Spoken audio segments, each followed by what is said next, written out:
আসসালামু আলাইকুম। প্রিয় দর্শক, অন্য মঞ্চের আলাপচারিতায় আপনাদের সকলকে আমন্ত্রণ জানাচ্ছি। তোমাকে বধিবে যে গোকুলে বাড়িছে সে, অর্থাৎ তোমাকে যে হত্যা করবে সে কিন্তু তোমার কাছেই বেড়ে উঠতেছে, তোমার কাছেই এসে বড় হচ্ছে। এই প্রবাদটা অজানা নয় বাঙালিদের। এটা দিয়ে আজ শুরু করলাম এই কারণে, বাংলাদেশকে ধ্বংস করা, বাংলাদেশের বিভিন্ন প্রতিষ্ঠানকে ধ্বংস করা, মুক্তিযুদ্ধের চেতনার সঙ্গে সম্পৃক্ত সমস্ত কিছুকে বিনাশ করে দেওয়া, এটার সঙ্গে যে ভয়াবহ জঙ্গি মব ভায়োলেন্স আজ সারা দেশে বিস্তার ঘটেছে, তার পৃষ্ঠপোষকতা বলতে দ্বিধা নাই, রাষ্ট্রই করছে। ডক্টর ইউনূসের যারা নিয়োগ কর্মকর্তা বলে তিনি দাবি করেন, এই মব ভয়ঙ্কর সন্ত্রাস জঙ্গি কর্মকাণ্ড তো তারাই করছে এবং রাষ্ট্র তাদেরকে পৃষ্ঠপোষকতা দিচ্ছে। বাঙালি জাতির সমস্ত গৌরবময় অর্জনের সূতিকাগার যেটা বঙ্গবন্ধু ভবন, সেটাকে কিন্তু রাষ্ট্রীয় মালিকানাধীন বুলডোজার এনে গুড়িয়ে দেওয়া হয়েছে দুদিন বসে, এবং সেখানে সেনাবাহিনীর সদস্যরা দীর্ঘক্ষণ দাঁড়িয়েছিল। হ্যান্ড মাইকে ঘোষণা করা হচ্ছিল, কেউ ভয় পাবেন না, সেনাবাহিনীর লোকরা এসেছে আমাদের নিরাপত্তা দিতে। এটার কিন্তু কোনো প্রতিবাদ আমরা দেখিনি, এবং সেনাবাহিনীর উপস্থিতিতেই বঙ্গবন্ধু ভবন চুরমার করে দেওয়া হয়েছে। সারা বাংলাদেশে বঙ্গবন্ধুর মুরালকে ধ্বংস করা, মুরালের সঙ্গে খুবই জঘন্য আচরণ করা, এবং যত জায়গায় বঙ্গবন্ধুর নাম বা বঙ্গবন্ধু পরিবারের নামে প্রতিষ্ঠান আছে সেগুলোকে সব নাম মুছে দেওয়া, এবং বঙ্গবন্ধু মুক্তিযুদ্ধের চেতনা বাংলাদেশ আওয়ামী লীগ এটাকে ধ্বংস করার জন্য যে সকল আইনানুগ প্রক্রিয়া বেআইনি প্রক্রিয়া সবগুলোই সমভাবে চলছে, এবং সেটা রাষ্ট্রযন্ত্রকে ব্যবহার করে করা হচ্ছে। সেক্ষেত্রে রাষ্ট্রীয় যন্ত্র, বিশেষ করে পুলিশ, সিভিল অ্যাডমিনিস্ট্রেশন এবং সবচেয়ে গুরুত্বপূর্ণ সেনাবাহিনী পৃষ্ঠপোষকতা করছেন, এভাবেই কিন্তু অভিযোগটা উঠছে, এবং এই অভিযোগকে উড়িয়ে দেওয়া যাচ্ছে না। 5 আগস্ট ক্যান্টনমেন্টের ভিতরে বঙ্গবন্ধুর একটা মুরাল ভাঙতে দেখা যায় সেনাবাহিনীর ইউনিফর্ম পরা কয়েক সদস্যকে। তাদেরকে খুঁজে বের করা হয়েছে, তাদের বিরুদ্ধে কোনো ব্যবস্থা নেওয়া হয়েছে? বঙ্গবন্ধু তো সাংবিধানিকভাবে জাতির পিতা, জাতির পিতা তো ব্যক্তি নয়, জাতীয় সত্তা, তাকে সম্মান করা এবং সেই জাতির পিতাকে প্রোটেক্ট করার দায়িত্ব তো যারা বিভিন্ন প্রতিষ্ঠানের দায়িত্বে আছেন তাদেরও ছিল, কেউ কিছু করেননি। বাংলাদেশে যে মব সংস্কৃতি, মব সন্ত্রাসে বিপুল পরিমাণ মানুষকে নির্মমভাবে হত্যা করা হলো, এমনকি যারা সাংবিধানিক রাষ্ট্রীয় দায়িত্ব পালন করতেছিল পুলিশের লোকরা, তাদেরকে থানার ভিতরে আটকে রেখে পুড়িয়ে মেরে টাঙিয়ে রেখে নির্মমতা বর্বরতার যে দৃশ্য আমাদের দেখানো হয়েছে, সেটা তো আদিম অসভ্য আফ্রিকার জঙ্গলে যে সকল ঘটনা ঘটে তার চেয়েও ভয়ঙ্কর বলে অনেকেই মন্তব্য করেন। কিন্তু সেনাপ্রধান তিনি শপথ নিয়েছিলেন বাংলাদেশের সংবিধান এবং বাংলাদেশের রাষ্ট্রপতিকে রক্ষা করবেন। এটা সকল সামরিক কর্মকর্তাদেরই শপথের অংশ, এবং প্রয়োজনে জীবন উৎসর্গ করবেন, এটা তাদের শপথের অংশ। সাংবিধানিকভাবে নির্বাচিত একটি সরকারকে যখন উচ্ছৃঙ্খলভাবে সন্ত্রাসী উপায়ে উচ্ছেদ করা এবং সাংবিধানিকভাবে নির্বাচিত প্রধানমন্ত্রীকে হত্যা করার জন্য যখন প্রচেষ্টা, সেই প্রচেষ্টার সময়ে সাংবিধানিক দায়িত্ববোধের জায়গা থেকে সেনাবাহিনী কি দায়িত্ব পালন করেছিল? সেনাপ্রধান কি সেই দায়িত্ব পালন করেছিলেন? আমরা কিন্তু সে দৃশ্য দেখিনি। তিনি সেনা ভবনে যাদের ডেকেছিলেন, নিষিদ্ধ ঘোষিত একটি রাজনৈতিক দলের নেতার নাম 2 বার বললেন এবং প্রথমেই তার নামটা বললেন। তখন পর্যন্ত সেই দলটা তো নিষিদ্ধ ছিল, তা আপনি নিষিদ্ধদেরকে ডাকতে পারলেন। আর যেটা নিষিদ্ধ নয়, দেশ স্বাধীন করেছে যারা নেতৃত্ব দিয়ে, তাদের নিরাপত্তার কোনো দায়িত্ব আপনি নিলেন না। অনেক ঘটনা ঘটে গেল, আপনি এক পর্যায়ে বললেন আর মব হবে না, আর বরদাস্ত করা হবে না, অনেক কথা বললেন। বাস্তবতা কি? আপনি বলার পরের ঘটনা এটা না? সাবেক প্রধান নির্বাচন কমিশনারকে জঘন্যতম ভাবে অপমান করা, লাঞ্ছিত করা। আপনি বলার পরেই তো ঘটনা অসংখ্য এমপি, মন্ত্রী, সচিবদের গ্রেপ্তার করে তাদের সঙ্গে জঘন্যতম আচরণ করা। আপনি বলার পরেও তো কোর্ট অঙ্গনে এই মব সংস্কৃতি, মব সন্ত্রাস বিরাজ করছে। আপনি বলার পরেও তো মহামান্য রাষ্ট্রপতিকে অবৈধ উপায়ে উচ্ছেদ করার জন্য চেষ্টা চালানো হচ্ছে।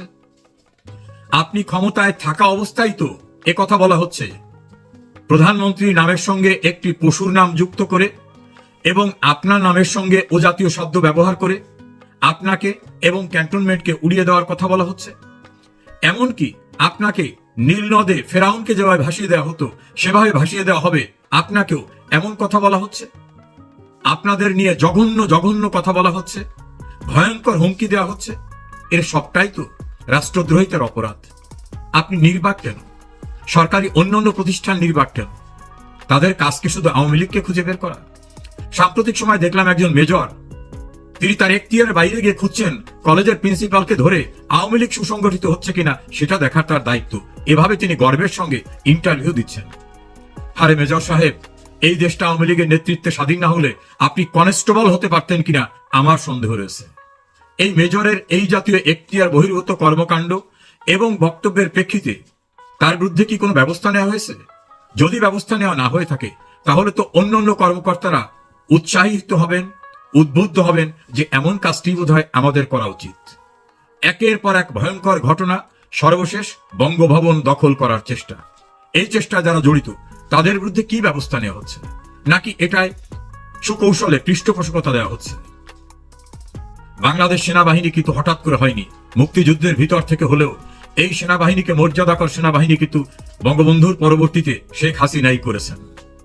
আজকে স্বাধীন বাংলাদেশ যারা দিয়েছে সেই দলের নেতাকর্মীদের সঙ্গে যখন নিকৃষ্টতম নজিরবিহীন আচরণ করা হচ্ছে, 3,60,000 দলের নেতাকর্মীদের গ্রেপ্তার করা, 110 জন এমপিকে কারাগারে রাখা, প্রায় 38 জন মন্ত্রীদেরকে জেলখানায় আটকে রাখা, নির্মমতার সঙ্গে রিমান্ডে নামে নিয়ে অত্যাচার করা, এই সকল ঘটনাগুলি যখন চলছে তখন কিন্তু দেশের সংবিধান বিদ্যমান।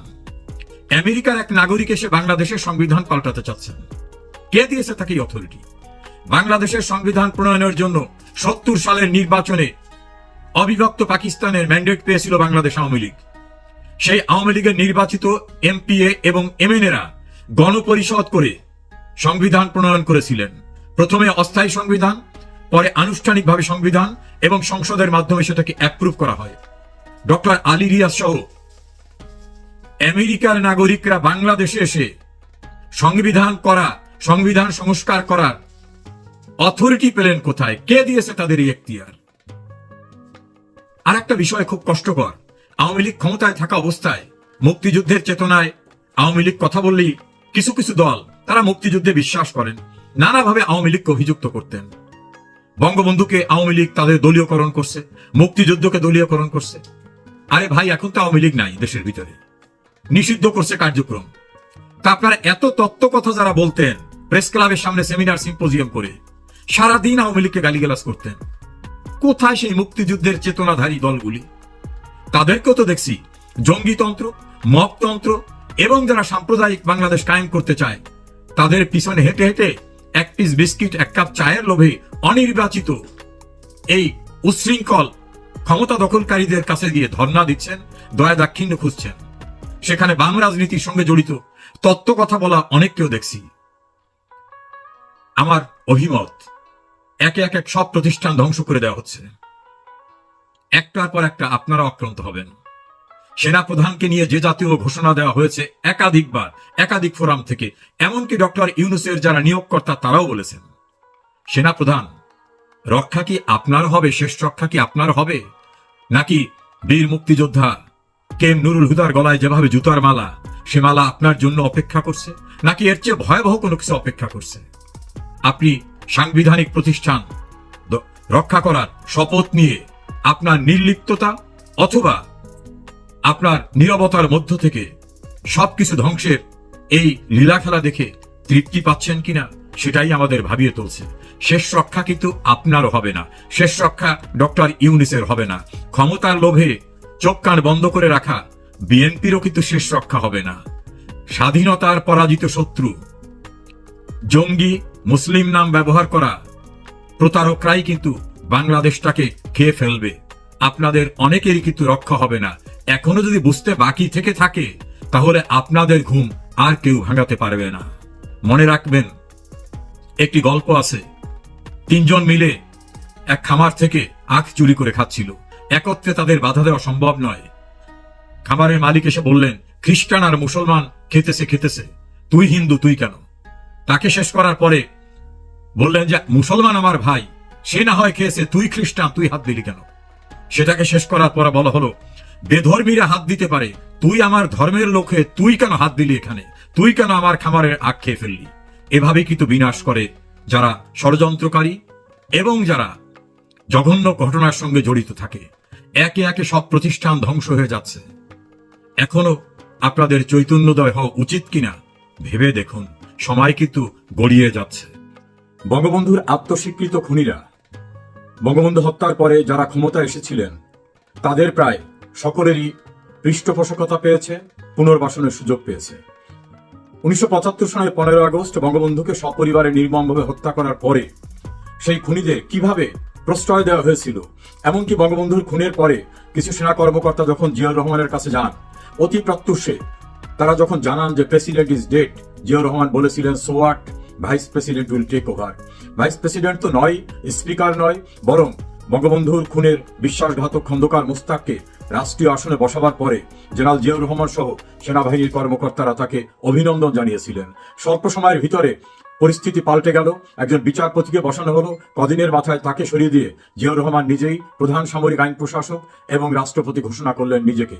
এবং বঙ্গবন্ধুর আত্মস্বীকৃত খুনিরা গ্রানাডা টেলিভিশন, চ্যানেল 4, ITV এবং চ্যানেল আই এর জিল্লুর রহমানের সঙ্গে দেওয়া সাক্ষাৎকারে তারা পরিষ্কারভাবে বলেছেন যে কিভাবে জিয়াউর রহমান তাদের সহায়তা করেছিল এবং জিয়াউর রহমানকেই তারা উপযুক্ত অভিভাবক মনে করে তাকেই ট্রাস্ট করেছিলেন।